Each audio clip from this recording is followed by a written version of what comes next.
welcome back to the Lulu Louise Quilt Along. We are on week number 5 and this is our very last video, our last post. This is the end. If you haven't watched the other 4 videos, you can go back and watch those. They're on the YouTube channel and on the blog. At this point of the quilt, we've got all of our columns pieced and we just need to start sewing them together. We've held off pressing those seams because we want each row to alternate. It was just a little bit easier to do it this way so you can keep track of what you're doing. So for example, the first row will press up or down. It really doesn't matter which way you get started as long as they alternate it. So I'll have the first one going up, second one going down, third going up, fourth going down, all the way across the quilt. We're going to do it that way, alternating those seams. This will make all of your seams nest up really nice and neat and get you those perfect points. So let's get going. Okay, so I'm just going to start pressing these a little bit on my background too because mine got a little bit of wrinkles. All right, and then here comes our first seam. All right, so just for reference, this is the bottom of my strip and this up here it will be the very top of it. So this is the very first strip on the far left, and we're going to take these seams and we're pressing them all up, okay? So they will look like that. And then I'm just going to go through making sure all of my seams are going up like this.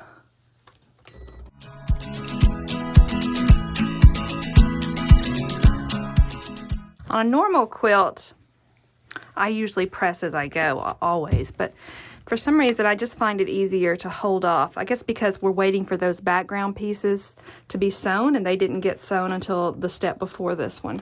So because of that, I didn't want to press all this and then get them all mixed up as I was putting those strips on, since I didn't keep them in any type of order because they were all the same. So I just find it a little bit easier to do it this way.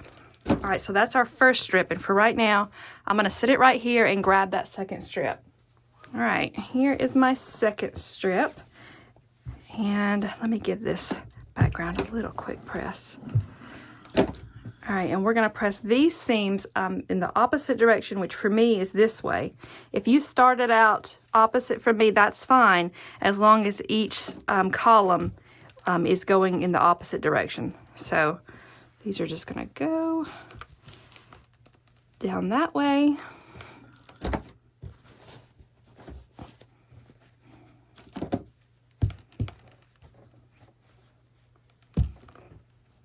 Make sure that we don't have any kind of little lips in those seams.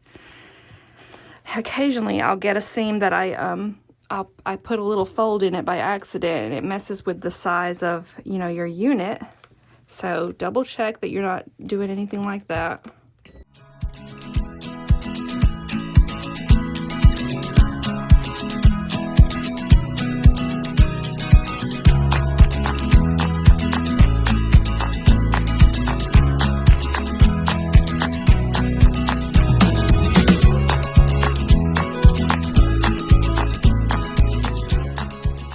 Okay, hopefully that'll give it a better view. I just want to get, I got these in the right position. This is strip 2, this is strip 1. And I just want to make sure that they're getting lined up in the right place, because we're not going to start pinning down here at the bottom in the background. We're going to start pinning at a seam. And, all right, so there you go. And we'll flip 2 down on top of 1. And then we're going to start pinning right here at this seam. So you've got this strip's seam going this way, and then this strip seam's going that way. It's okay if yours is opposite. That part don't matter. As long as all of your columns alternate, that's fine. And your seam will nest up together.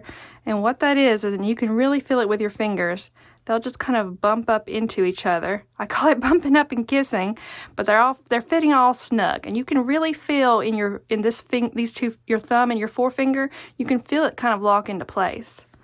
So that's what nesting is. You'll take a pin and you'll put it right down in that stitch line, just like that. And I'm going to do that for every one of these seams.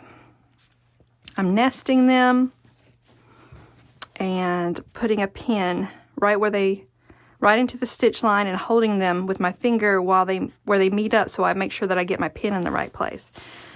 And this is a great way to make sure that those seams line up, and it just makes your work look so much nice and neater.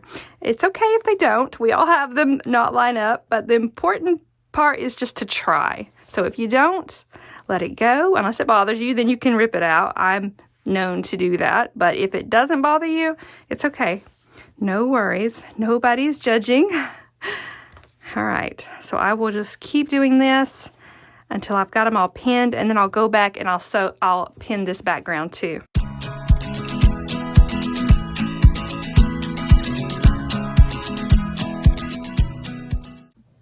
All right, so we're all pinned up, and I'm just going to go and sew these along this edge.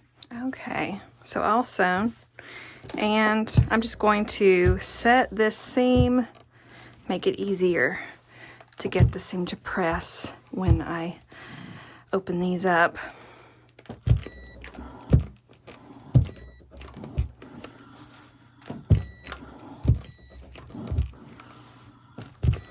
Okay. All right, there we go. And now we will just press these. You can press these in either direction. All right, so just like this.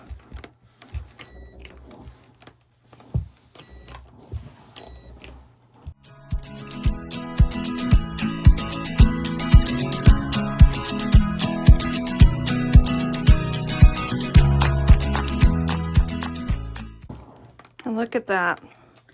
They are lined up all nice and neat. That nesting business is the best.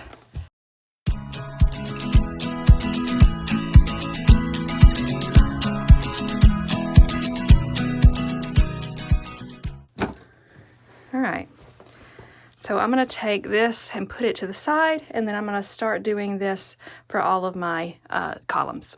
All right, so I'm going to take this over here. This is where I always put all of my rows as they get sewn. And I'm gonna sit right there. I'm gonna put this pin cushion on top so it don't fall off. So I've got my top of my quilt, and then the bottom is kind of just hanging off this table right here.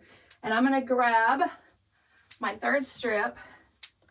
So you need to kind of keep up with which seam direction you're on, because if you get mixed up, you'll mix up two strips. It'll be harder for you to get those points to line up without the nesting.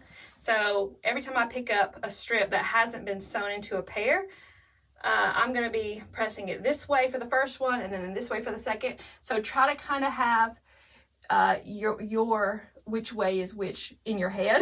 I didn't explain that good, but know which direction you're on is my point. If you don't know, you can always just go and look at it. All right, so for me, that is going to be this way. Let me get this background pressed up. All of my backgrounds got wrinkled during the picture taking. All right, so I'm going to my left, and we're just going to keep doing this.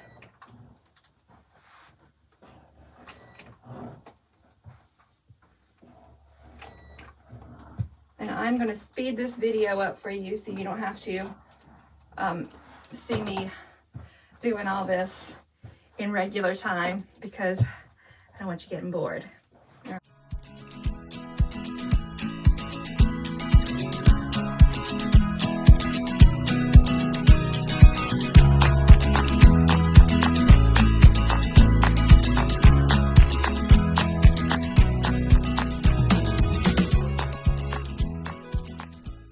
Okay, so I've got my second set ready to go. I'm gonna go sew these.